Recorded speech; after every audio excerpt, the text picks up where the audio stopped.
talk about desire, you talk about doing anything to win, that was Rocky Marciano.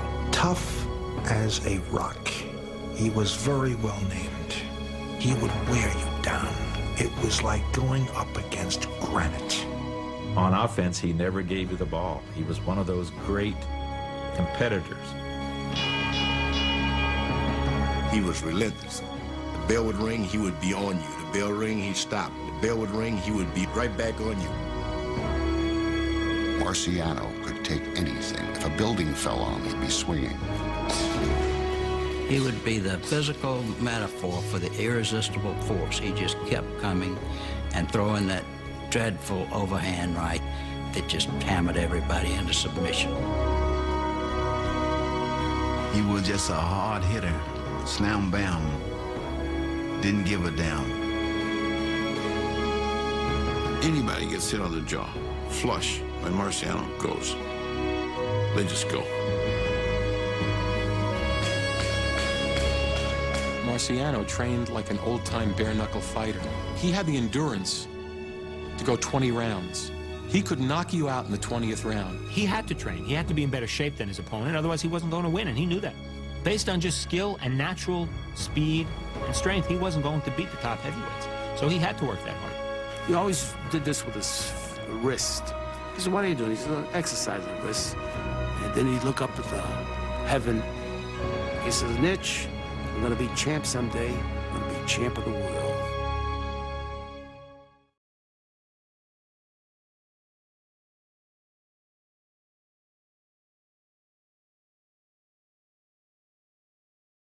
Rocky jabs with his left, and here it comes.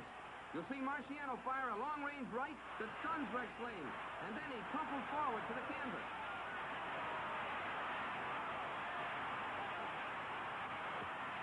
Referee Mark Kahn picks up the count. It's 10 and out for Rex Lane, who hasn't moved a muscle. He's really out. And Rocky waves a right on high that did the job. Now watch this. Marciano's hard left hook sends Lewis sprawling to the canvas. Referee Ruby Goldstein counts to 8 before Lewis gets back to his feet.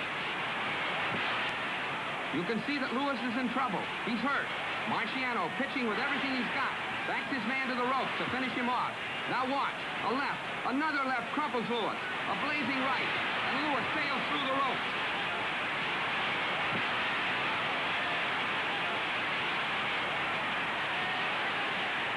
The working press try to help Joe back off the ring apron. Referee Goldstein on the left simply looks at the stricken fighter and knows that the ex-champion is finished for the night. July 28th, the night of the big fight. And here we are at Yankee Stadium along with 25,000 excited fight fans. It's the big moment for Rocky Marciano and Harry Kid Matthews. The winner of this fight will meet heavyweight champion Joe Walcott in September. And plenty of money and prestige is riding on the line tonight.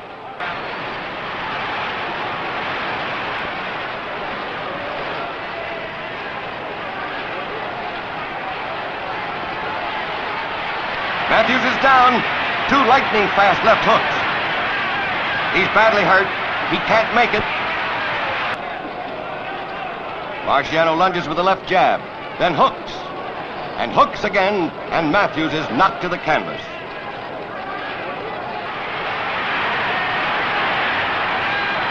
Marciano helps Matthews to his feet. Rocky wants to be sure Matthews is all right.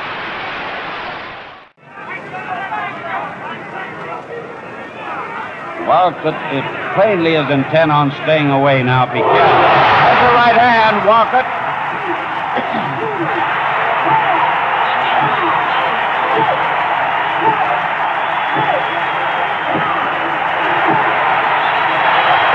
And Rocky Marciano is the heavyweight champion of the world, Rocky Marciano.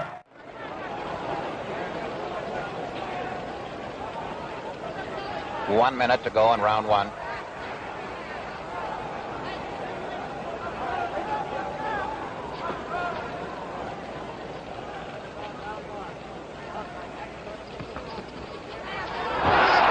Left hook. 2, 3, Joe down. 3, 4, 5, 6, 7, 8, 7, 8, 9, 10. He didn't get up. Didn't get up in time. Jersey Joe is bewildered. He's slow getting up. The fight is over. Rocky Marciano has a pushover win here tonight. That's where he caught Walcott, you remember, to win the title. Against the ropes. Marciano misses a left hook, then connects with a smashing right. Another right, a left, and another right sends the Stars sailing back through the ropes onto the ring apron. Referee Ruby Goldstein gives the Starza, who's up at 5, the mandatory 8 count, forgetting in the excitement that the rule does not apply to championships. Rocky swarms all over the challenger to follow through his knockdown and end the fight. And there it is, the finish. Referee Goldstein breaks them up, sends Rocky back to his corner. Roland the Starza retires to his corner, a courageous but beaten youngster, a boy who had come on a man's errand and done amazingly well for a while. A boy who thought he could beat the champion because once, 3.5 years ago in the Garden, he had made a close fight of it.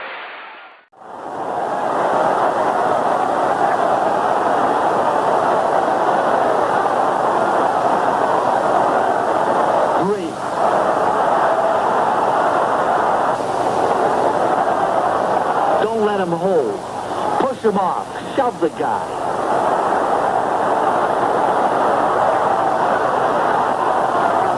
That should do it. Al Weil is screaming at me from the corner. What's he gonna tell me now? To knock the guy out? Leave me alone, will you? It's over. He gets under my left, so I just shifted right back again behind the right hand. There's the big right. Terrific left. Right. Just missed the left. Right on the top of his head. The left, and he goes. I knew he wouldn't be able to get up. He surprised me by trying the way he did. Marciano with a left hook and another left hook. And down he goes through the ropes. Now we're in round 9, and Rocky Marciano goes right after Don Cockle again, but Cockle is dead game. What a right hand and a left, and down goes Don Cockle. He's sprawled on the canvas, as you see. He battles to his feet at the count of 5. He's trying to continue. He's still dead game as Don Cockle. Marciano throwing almost wildly now. Rocky is wide open, but he has no fear now of Cockle, and Cockle is down again. When will the referee, Frank Brown, stop this fight? Cockle looks bewildered, dazed, and there he goes once more, and Brown stops the fight. The referee stops.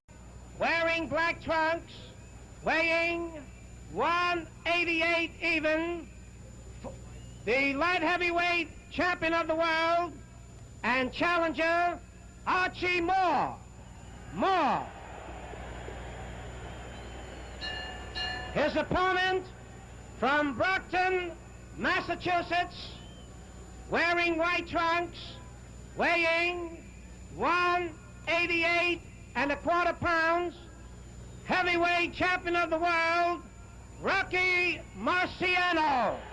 Marciano. 15 rounds for the heavyweight championship of the world.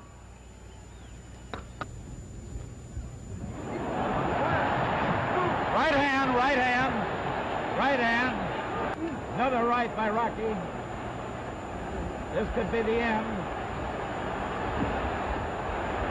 Now he's really touching him. Moore's legs are gone. It's just his instinct. Just his instinct. Maybe the bell. Now he punches back. Now he punches back. Now he punches back. He's taking an awful beating. Look at his leg. 30 seconds. 30 seconds. 30 seconds. 30 seconds.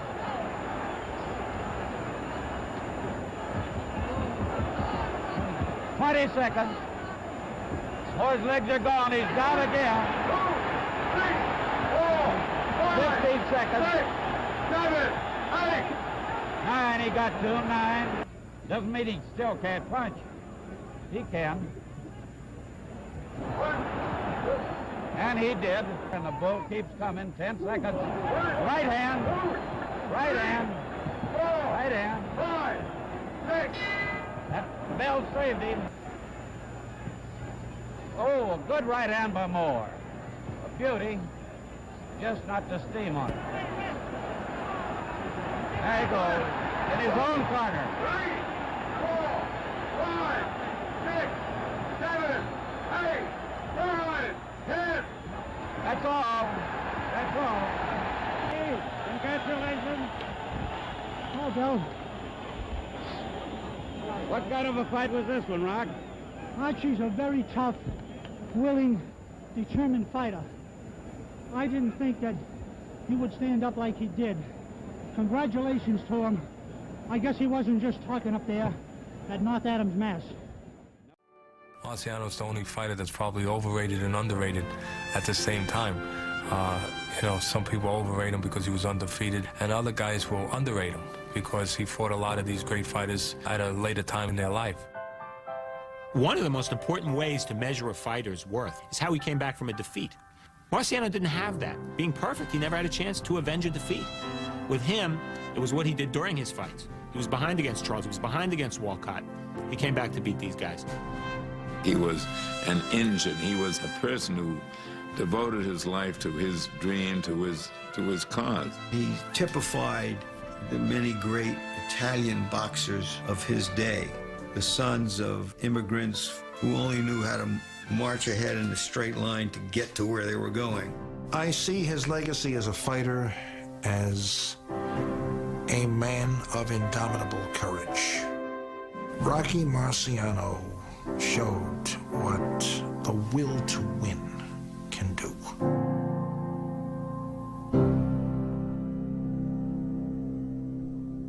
Jabs with his left, and here it comes. You'll see Marciano fire a long-range right that stuns Rex Lane, and then he crumples forward to the canvas.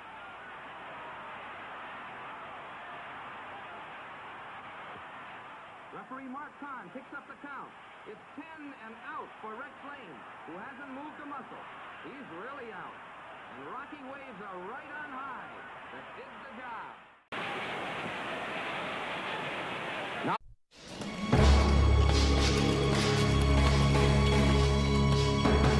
You talk about desire. You talk about doing anything to win. That was Rocky Marciano. Tough as a rock. He was very well named. He would wear you down. It was like going up against granite. On offense, he never gave you the ball. He was one of those great competitors. Speed and strength, he wasn't going to beat the top heavyweights. So he had to work that hard. He always did this with his wrist. He said, what are you doing? He said, exercising the wrist. And then he'd look up at the heaven. He says, Nitch, I'm going to be champ someday. I'm going to be champ of the world.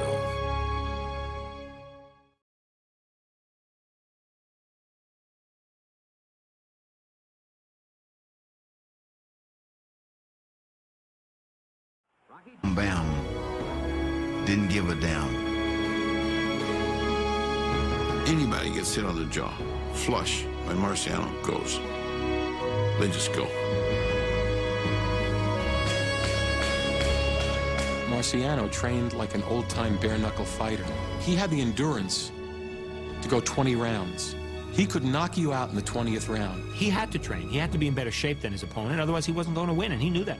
Based on just skill and natural... He was relentless. The bell would ring, he would be on you. The bell ring, he'd stop. The bell would ring, he would be right back on you. Marciano could take anything. If a building fell on him, he'd be swinging. He would be the physical metaphor for the irresistible force. He just kept coming and throwing that dreadful overhand right that just hammered everybody into submission. He was just a hard hitter. Slam